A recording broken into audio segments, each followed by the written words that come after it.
तो जी हाँ मेरे फ्री फायर लवर्स, आपका स्वागत है आज के इस वीडियो पर। और आज के इस वीडियो में यहाँ पे देखिए कक्षा आपका 10वीं का विषय आपका हिंदी का अर्धवार्षिक का आपका 101% आपका यहाँ पे रियल क्वेश्चन पेपर आपका लेके आ चुका हूँ। पूरा पेपर मेरे पास यहाँ पे देखिए आ चुका है। ठीक है, आज आज अभी अभी हाँ। एहे रहा नहीं जाता, तड़प ही ऐसी है ना। नहीं, सोके। तो मेरे पास यहाँ पे देखिए 2 जिले का आपका रियल क्वेश्चन पेपर है। तो यहाँ पे किस जिले का आपका पेपर है इसका आपको देखिए कमेंट पर आप कमेंट करिए, उसका जवाब आपको दिया जाएगा। लेकिन आपको बता दें, आप चाहे किसी भी जिले के हो, आप यदि सेट आपका एक ये है और एक आपका दूसरा, ठीक है, तो 2 जिले का पेपर यदि आपने कर लिया तो यकीन करो छात्रों, आपका कोई भी जिले का पेपर होगा इससे आपका बाहर नहीं जाएगा। तो आपको यहाँ पे दिल से मेहनत करना है, डाउट नहीं करना है। मात्र आप ये 2 सेट कर लीजिए और दोनों सेट के बाद कल के पेपर में आप यहाँ पे गर्दा मचा देंगे। पूरे आप 75 में से 75 नंबर लेके आओगे, इसकी हम गारंटी लेते हैं। तो आपको एक एक क्वेश्चन आपको करना है और यहाँ पे हर एक क्वेश्चन का आपको आंसर दिया जाएगा। देखिए आपको 1 से लेकर 5 तक के क्वेश्चन आपको वस्तुनिष्ठ होंगे और इसके बाद देखिए 6 अंक के आपका प्रत्येक प्रश्न होगा और 6 से 17 तक के क्वेश्चन आपके 2 अंक का होगा। शब्द सीमा आपको 30 शब्द का और 18 से 20 तक के क्वेश्चन आपको 3 अंक का, 75 आपका शब्द सीमा और 21 से 23 तक आपका 4 अंक वाले 120 आपको यहाँ पे शब्द सीमा होगा। ठीक है, तो चलिए यहाँ पे हिंदी के पेपर में गर्दा मचाते हैं। और सबसे पहले आपका यहाँ पे आता है प्रत्येक प्रश्न को देखिए आपको विकल्पों को आपको चुनकर बताना है। पहला क्वेश्चन लिखा है रीतिकालीन काव्य की आपका प्रमुख आपका विशेषता क्या है। तो देखिए श्रृंगार वर्णन, युद्धों का वर्णन, भक्ति भावना, फिर शोषण का विरोध। तो अगर आंसर की बात करूं तो आपको इसमें राइट आंसर आपको लगाना है किस पर, इसका आपका सही जवाब हो जाएगा आपका श्रृंगार वर्णन। ठीक है, तो श्रृंगार की वर्णन यहाँ पे रीतिकाल पर ज्यादा किया गया था। आपने यहाँ पे केशव दास का नाम सुना होगा, वो इसी काल के आपके कवि कहलाते हैं। और इसके बाद देखिए बिहारी भी आपके इसी काल कवि है। और इसके बाद देखिए क्वेश्चन आपका सेकंड लिखा है आत्मकथ के कवि कौन है। सुमित्रा नंदन पंत, जयशंकर प्रसाद लिखा हुआ है, सूर्यकांत त्रिपाठी निराला या फिर आपका गिरजा कुमार माथुर। तो इसका आपको राइट आंसर, तो चलिए आपको इसके आंसर आपको यहाँ पे लगाना है। देखिए आपको सिंपल तरीके से ये आपका यहाँ पे जयशंकर प्रसाद की आपका एक रचना है, तो आप इसमें ऑप्शन आंसर कर दीजिए। क्वेश्चन देखिए तीसरा, हिंदी का सर्वाधिक लोकप्रिय महाकाव्य कौन सा है। रामचंद्र का साकेत, कामायनी या फिर आपका रामचरितमानस। तो आप यहाँ पे आंसर देखिए, हिंदी का आपका जो सबसे आपका लोकप्रिय कवि है ना, वो आपका यहाँ पे कौन सा है, देख लीजिए। इसका आंसर रामचरित आपका मानस आंसर हो जाएगा। इसके बाद नेताजी की मूर्ति पर चश्मा पर कौन लगाता है। तो आपको कैप्टन चश्मे वाला, पान वाला, हालदार साहब या फिर आपका चौराहे का व्यापारी। ठीक है, तो आपको यहाँ पे आंसर की बात करें तो आपको यहाँ पे देखिए आंसर आपको यहाँ पे कैप्टन चश्मे वाला। ठीक है, हालदार को यहाँ पे समझ आया था कि कैप्टन चश्मे वाला जो है नेताजी की मूर्ति पर यहाँ पे क्या किया था, उसने यहाँ पे चश्मा लगा दिया था। क्योंकि देखिए यहाँ पे जो आपका यहाँ पे एक चौराहा था, चौराहे पर उनकी मूर्ति लगा हुआ था, तो उसको अच्छा नहीं लगता था, ऐसा लगता जैसे उनकी बेइज्जती हो रही हो, इसलिए यहाँ पे आपका चश्मा लगा दिया करता। दूध का दूध, पानी का पानी का आपका अर्थ क्या होगा। अगर मैं इसके आंसर की बात करूं तो आप यहाँ पे आंसर देखिए, यहाँ पे आपको ऑप्शन दिया गया है। पहला ऑप्शन लिखा है स्वस्थ होना, भला करना, सही न्याय या फिर बंटवारा करना। तो अगर मैं बात करूं दूध का दूध, पानी का पानी, वो आपका होगा सही आपका न्याय होता है। और इसके बाद सना सना, हाथ जोड़ी, रचना आपका किसका है, मन्नू भंडारी की, कमलेश्वर की या फिर आपका शिव प्रसाद मिश्र की। ठीक है, तो देखिए अगर मैं आंसर की बात करूं तो आपको ऑप्शन देखिए यहाँ पे आपका रिपीट है। आपका इसमें ऑप्शन अगर बात करूं तो सही आंसर इसमें आपका यहाँ पे मधु कांकरिया होगा। ठीक है, तो आप यहाँ पे सुधार लीजिएगा, मधु कांकरिया आपका इसमें राइट आंसर होगा। आप इसे यहाँ पे सुधार कर लिखेंगे। और इसके बाद रिक्त स्थान की पूर्ति की बात कर रहा है तो यहाँ पे लिखा है आधुनिक काल का प्रारंभ आपका किस सन से होता है। तो इसका आंसर आपको यहाँ पे लिख देना है।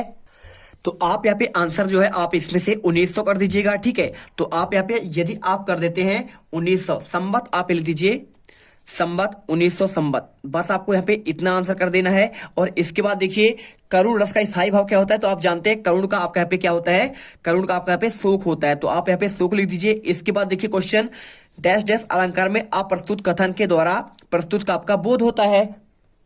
तो आपको यहाँ पे आंसर जो है देखिए सिंपल तरीके से आपको यहाँ पे अन्योक्ति अलंकार में होता है। ठीक है, तो आपने अन्योक्ति अलंकार के बारे में पढ़ा होगा।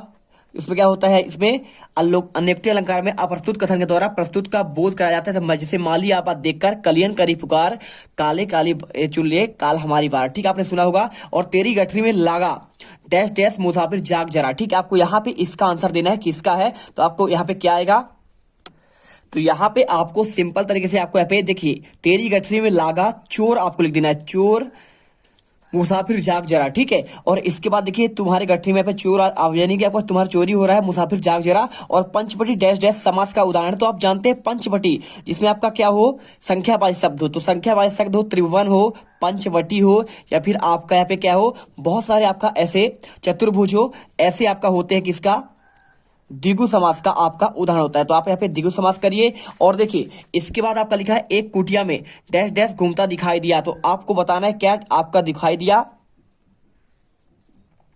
तो इसको आपको आंसर यहाँ पे आपको चक्र करना है, ठीक है। तो आप यहाँ पे चक्र आंसर कर दीजिएगा। इसके बाद देखिए सही जोड़ी आपको मिलान करना है। प्रतिवादी आपके कवि कौन है, तो अगर मैं आंसर बात करूं प्रतिवादी का, तो प्रतिवादी कवि आपका यहाँ पे कहलाएगा कौन सा, तो इसका आंसर आप यहाँ पे सिंपल तरीके से आप मिला लीजिए यहाँ पे नागार्जुन पर।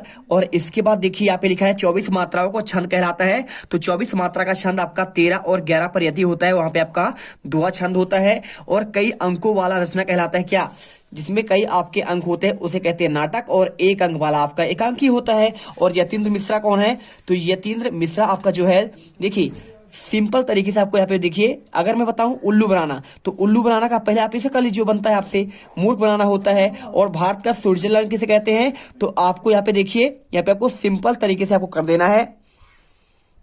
यहाँ पे ऑप्शन आपका कटाव लिखा हुआ है, लेकिन आपका इसका आंसर की बात करें तो आपका यहाँ पे जम्मू कश्मीर होना चाहिए, तो आपको आंसर यहाँ पे आपको जम्मू कश्मीर करना है। और यतीन्द्र मिश्रा कौन है, तो नौबत खाने में इबादत, आपको यहाँ पे सिंपल तरीके से आपको आंसर यहाँ पे कर देना। चलिए इसके बाद लिखा है निम्नलिखित प्रश्नों के आपको एक या शब्द या एक वाक्य में उत्तर लिखना है। उत्साह कविता के कवि का क्या आशय है, तो अगर मैं इसके आंसर की बात करूं तो देखिए आपको यहाँ पे दे है कवि, कविता का आशय नहीं पूछा है, आपको पूछा कवि का नाम, तो कवि का नाम आप अगर बात करूं मैं तो सूर्यकांत आपको त्रिपाठी निराला, आपको यहाँ पे आंसर कर देना है। लिख लीजिए सूर्यकांत त्रिपाठी निराला, आप सिंपल तरीके से आंसर यहाँ पे लिख लीजिए। और इसके बाद देखिए ये करने के बाद आपको सिंपल तरीके लिखा, काव्य की शोभा बढ़ाने वाले तत्व को क्या कहते हैं, तो आप जानते हैं यहाँ पे आपका अलंकार कहलाता है। क्या कहलाता है, आपका अलंकार। काव्य की शोभा बढ़ाने वाले तत्व को आप यहाँ पे अलंकार कहते हैं। और मानव संस्कृति किस प्रकार की है, तो आपको बताना है कैसा आपका यहाँ पे मानव संस्कृति है। यहाँ पे आपको लिख देना है अविभाज्य, ठीक है, यानी आपका विभाज्य नहीं है, तो अविभाज्य आपको यहाँ पे आंसर कर देना है। इसके बाद देखिए क्रिया की विशेषता का बोध कराने वाले शब्द को क्या कहलाते हैं, जो आपका क्रिया का विशेषता बतलाए उसे कहते हैं क्या, क्रिया विशेषण, ठीक है। तो आप यहाँ पे आंसर कर दीजिएगा क्रिया, आपका यहाँ पे विशेषण हो जाएगा। चलिए आप यहाँ पे आंसर इसका लिख लीजिए। और इसके बाद आपका इसी का आपका पांचवा क्वेश्चन आता है। तो पांचवा क्वेश्चन आपका देखिए यहाँ पे लिखा गया है, इसमें आपको सिंपल तरीके से यहाँ पे देखिए क्वेश्चन आपका पांचवा यहाँ पे लिखा गया है। और इससे पहले यदि आप हमारे चैनल पर पहली बार विजिट कर रहे हैं तो आपको यहाँ पे देखिए, यहाँ पे वीडियो को दिल से लाइक करना है और आपको चैनल को सब्सक्राइब कर लेना, जिससे आपको आने वाला हर एक वीडियो का नोटिफिकेशन आपको सबसे पहले मिलती रहे। अगर मैं बात करूं एक से अधिक अर्थ रखने वाले शब्द को क्या कहते हैं, तो एक से आपका जो अधिक अर्थ यहाँ पे रखते हैं उन्हें कहते हैं आपका अनेकार्थी शब्द, ठीक है। तो आप यहाँ पे अनेकार्थी शब्द यहाँ पे आप लिख सकते हैं, इसके आंसर में ये लिख दीजिए। और इसके बाद देखिए अगला क्वेश्चन आपका लिखा गया है, इसमें मधु कांकरिया की कौन सी रचना आपके पाठ्यक्रम में है, तो आप जानते हैं अभी आपने पढ़ा है आत्मकथ्य, क्या पढ़ा है आपने, आत्मकथ्य पढ़ा हुआ है। तो आप यहाँ पे आत्मकथ्य, आप यहाँ पे सॉरी आपका यहाँ पे ये वाला पूछा गया था क्वेश्चन, आपका देखिए आपको दिखाते हैं, आपका ये वाला है सना सना हाथ जोड़ी। तो आपको यहाँ पे सिंपल तरीके से देखिए, आपका सना सना हाथ जोड़ी आपको यहाँ पे लिखना पड़ेगा। तो आपको यही क्वेश्चन आपको यहाँ पे आंसर, ये तो आपका जयशंकर प्रसाद का है, तो आप लिख दीजिए सना सना हाथ जोड़ी, आप यहाँ पे आंसर लिख दीजिए। और इसके बाद देखिए क्वेश्चन लिखा है निम्नलिखित कथनों में आपको सत्य और असत्य बताना है। तो यहाँ पे क्वेश्चन दिया गया है, जयशंकर प्रसाद ने मधुर स्वप्न देखे, क्या वे पूरे हो गए, तो आपको यहाँ पे देखिए आपको असत्य करना है, क्योंकि यहाँ पे उनके सपने पूरे नहीं हुए थे। इसके बाद देखिए यहाँ पे आपका अगला लिखा हुआ है, क्या लिखा है देखिए, चौपाई छंद में आपका 24 मात्राएं होती है। तो आप यहाँ पे बिल्कुल देखिए चौपाई में देखिए आपको 16 कितने कितने होती है, 16 तो आपका यहाँ पे 32 मात्राएं होती है आपका, इसलिए आपका ये भी आपका यहाँ पे क्या होगा, आपका असत्य होगा, क्योंकि दोहा में आपके 24 मात्राएं होती है लेकिन चौपाई में आपका 16 मात्राएं होती है। बाल गोविंद भगत ने अपने खेती पैदावार पहले कबीर मठ लेकर जाते थे, आपका ये क्वेश्चन पूछा गया है। तो ये बिल्कुल आपका यहाँ पे सत्य हो जाएगा। तो आपको यहाँ पे आपको सत्य लगाना है। इसके बाद देखिए यहाँ पे दिया गया है जिस क्रिया का प्रभाव कर्म पर पड़ता है क्या उसे सकर्मक क्रिया कहते हैं। तो बिल्कुल जिसका आपका प्रभाव यहाँ पे पड़ेगा कर्म पर पड़ेगा तो आपको बताना है क्या होगा। तो ये आपका यहाँ पे सिंपल तरीके से आपका ये भी आपका सत्य हो जाएगा। ठीक है, चलिए इसके बाद देखिए यहाँ पे सारे देश में आस्थाएं और अंधविश्वास एक से नहीं है। तो बिल्कुल आपका ये सत्य होगा, क्योंकि देखिए अलग अलग देश में आपके अलग अलग मान्यताएं होती हैं, अलग अलग वहां पे ईश्वर माने जाते हैं। मैं क्यों लिखता हूं, क्या आपका ये आगे की रचना है? तो ये आपका बिल्कुल आपका राइट हो जाएगा। आप इसमें जो है सत्य कर दीजिए। और इसके बाद देखिए यहाँ पे क्वेश्चन आपका छठा आता है, रीतिकाल को श्रृंगार काल क्यों दिया आपका नाम दिया गया है। तो अगर मैं इसके आंसर की बात करूं, चलिए आपको यहाँ पे इसका आंसर दिखाते हैं। तो देखिए आपको अगर इसका आंसर की बात की जाए तो आपका रीतिकाल को श्रृंगार काल क्यों नाम दिया गया। तो आंसर करिए, रीतिकालीन काव्य में श्रृंगार रस का अधिक वर्णन हुआ है, इसलिए कुछ लोग इस काल को यहाँ पे क्या कहते हैं, श्रृंगार काल कहते हैं। बस आप इसे अच्छे से याद कर लीजिए। और इसके बाद देखिए यहाँ पे क्वेश्चन दिया गया है, रीतिकाल का समय कब से कब तक माना गया है। तो अगर इसके आंसर की बात करें तो आपको यहाँ पे देखिए रीतिकाल का समय 1643 से लेकर 1843 ईस्वी तक। तदनुसार संवत की बात करें 1700 संवत से लेकर आपका 1900 संवत होता है। आप इसका माना गया। देखिए जैसा कि आपके पास यहाँ पे एक क्वेश्चन आया हुआ है, तो एक क्वेश्चन क्या आया हुआ है यहाँ पे क्वेश्चन देख सकते हैं, आधुनिक काल का प्रारंभ कब से कब तक माना गया है। तो मैंने आपको इसमें आंसर बताया 1900 संवत बताया। लेकिन अगर देखिए ये लिखा है ना, अगर सन में होगा तो सन आपका 1843 तक चलेगा। और 1843 आपको इसे देखिए ईस्वी की बात करें तो आपका 1843 ईस्वी होगा। और अगर संवत की बात करें तो 1900 आपका संवत इसे कह सकते हैं। ठीक है, तो मैंने 1900 संवत लिखा है और 1843 आपका यहाँ पे हो जाएगा, क्या हो जाएगा यहाँ पे आपका ईस्वी।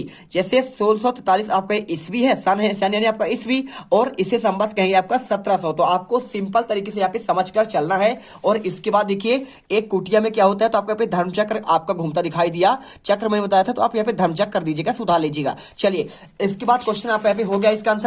इसके बाद देखिए क्वेश्चन आपका सातवां आता है। तो सातवां क्वेश्चन, आत्मकथ कविता के माध्यम से प्रसाद जी के व्यक्तित्व को आपको झलक मिलती है, उसे आपके अपने शब्दों पे लिखना है। और परशुराम के क्रोध को कम करने के लिए लक्ष्मण का धनुष टूट जाने के लिए कौन कौन से आपका तर्क दिए, इसका भी आपको आंसर यहाँ पे बताना है। ठीक है, तो चलिए आपको यहाँ पे आंसर इसका भी दे देते हैं।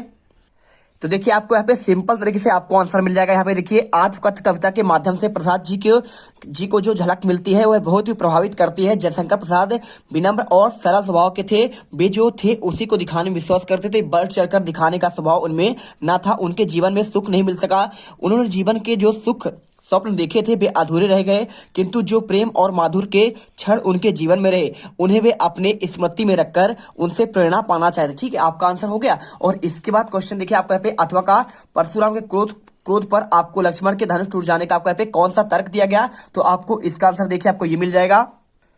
ये देखिए आपको मिल जाएगा, परशुराम को क्रोध करने पर लक्ष्मण का धनुष टूट जाने के आपके कौन कौन तर्क दिए।